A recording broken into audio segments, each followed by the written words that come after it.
Est-ce que vous connaissez ces deux légendes françaises? Bonjour à tous et bienvenue pour cette nouvelle vidéo sur le groupe français le plus mythique, les Daft Punk. L'histoire commence en région parisienne. Les deux protagonistes de cette vidéo sont Thomas Bangalter et Guy Manuel de Homem Christo. Ils se rencontrent au lycée à Paris en 1987 et partagent une passion commune pour la musique. Ils forment un groupe de rock nommé Darlene avec notamment Laurent Brankovitz qui deviendra plus tard membre du groupe Phoenix, un autre groupe de musique français populaire. Après la sortie de leur premier morceau, le groupe reçoit rapidement des critiques, et notamment une d'un magazine britannique qui qualifie leur musique de Daft Punky Trash. C'est cette critique qui va leur donner l'idée du nom de Daft Punk. Ils perdent alors l'envie de continuer le projet et mettent fin à Darlene. À ce moment, c'est aussi l'arrivée de la musique électronique en France. Et c'est à l'occasion d'une de leurs premières raves à Beaubourg, au centre Pompidou, dans Paris, que Thomas et Guy Manuel découvrent cette musique et commencent à s'y intéresser. Un peu plus tard, à l'occasion d'un concert à Paris, ils rencontrent le groupe Slam, qui est aussi fondateur du label Soma Records. Ils en profitent alors pour leur faire écouter une démo qui s'appelle The New Wave et qui sortira en 1994 sur le label.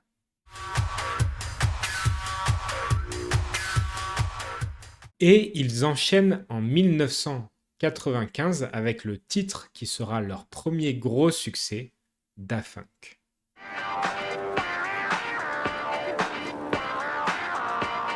C'est littéralement la première brique pour leur carrière mythique, puisqu'à la suite de ce succès, ils sortent en 1997 leur album Homework, qui contient donc Da Funk, mais surtout Around the World.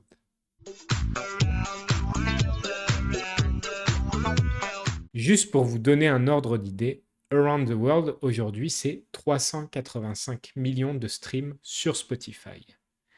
L'album est sorti en 1997. J'insiste, mais autant vous dire qu'à cette époque, Spotify n'existait pas. On était plutôt occupé à jouer à Pinball 3D.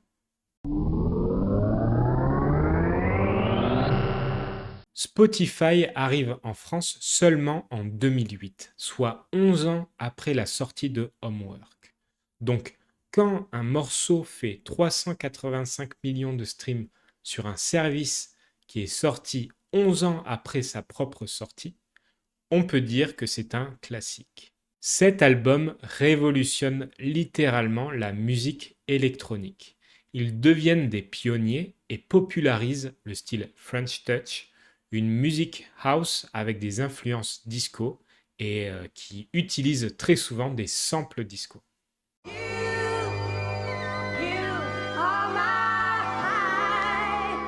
Mais à cette époque, Daft Punk, ce n'est pas encore à 100% les Daft Punk, comme on les connaît aujourd'hui. Même s'ils commencent déjà à faire des interviews avec des masques pour cacher leur identité, c'est en 2001 que leur projet commencera vraiment à s'inscrire dans la légende.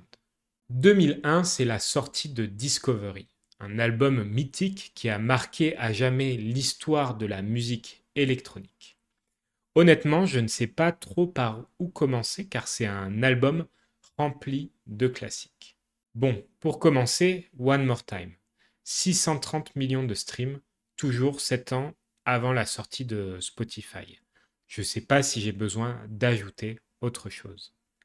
Harder, Better, Faster, Stronger, 370 millions de streams, avec au passage une vidéo YouTube pour les plus nostalgiques qui fait partie de l'histoire d'Internet, je pense.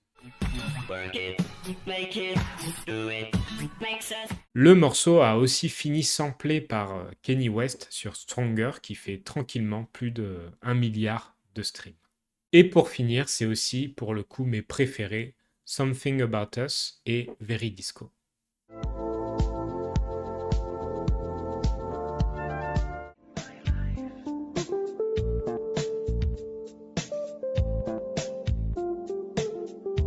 En vous mettant les clips, vous avez sûrement remarqué le style japonais des dessins. Il s'agit en fait du film Interstellar 555555, réalisé avec Reiji Matsumoto, le dessinateur d'Albator, et Kazuhisa Takenouchi. C'est un film muet qui utilise uniquement les musiques de Discovery. Si ça vous intéresse, vous devriez pouvoir le trouver facilement en streaming.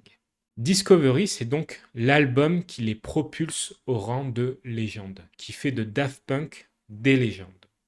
C'est aussi à ce moment que les deux Français décident de se transformer en robots afin de protéger leur anonymat, mais aussi de se démarquer de l'habituelle starification de l'industrie musicale. En 2005, ils sortent leur troisième album, Human After All, qui reçoit un accueil mitigé.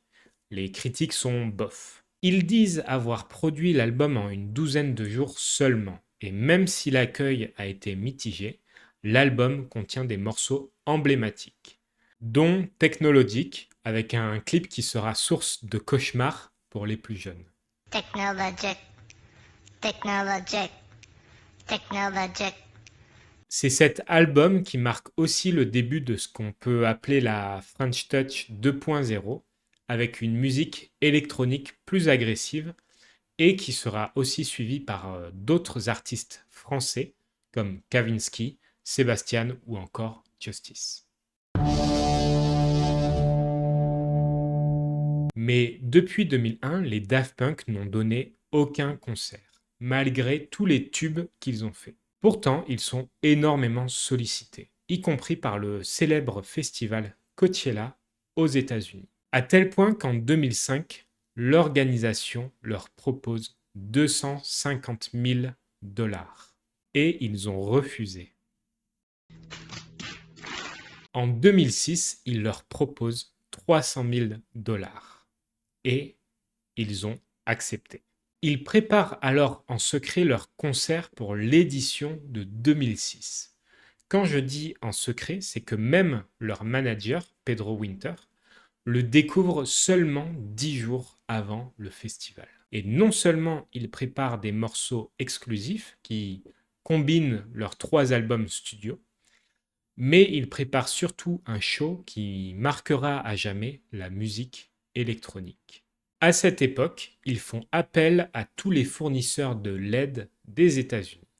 Ils construisent une structure unique en forme de pyramide et le reste appartient à la légende.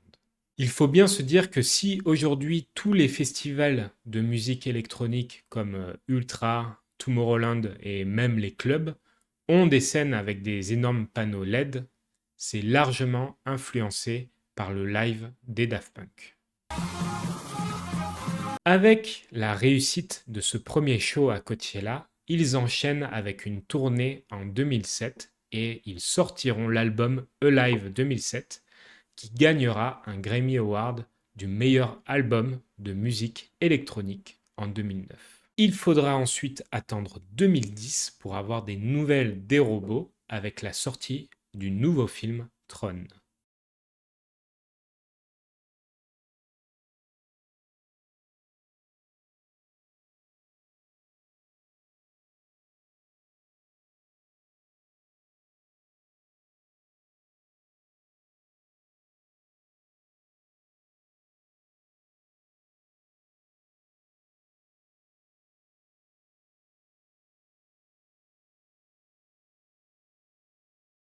Et cette expérience va être fondamentale pour leur dernier projet.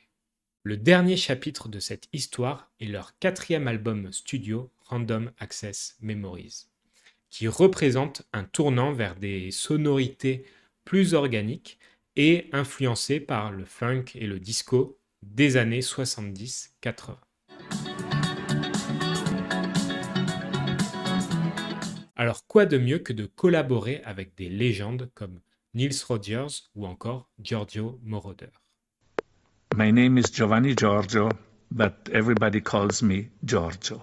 L'album est sublime, au-delà des hits comme Get Lucky, il y a aussi des morceaux comme Within, Touch, Motherboard ou même Beyond, où on retrouve le mélange électro-orchestre. C'est un énorme succès mondial et l'album remporte 5 Grammy Awards, dont le prix le plus prestigieux. Cette dernière étape de leur carrière inscrit définitivement les Daft Punk comme des légendes. Et hormis des collaborations très célèbres dont les titres Starboy et I Feel It Coming avec The Weeknd, les Daft Punk ne sortiront plus de projets solo jusqu'à la sortie d'une vidéo intitulée Épilogue, avec laquelle ils annoncent la fin de cette aventure.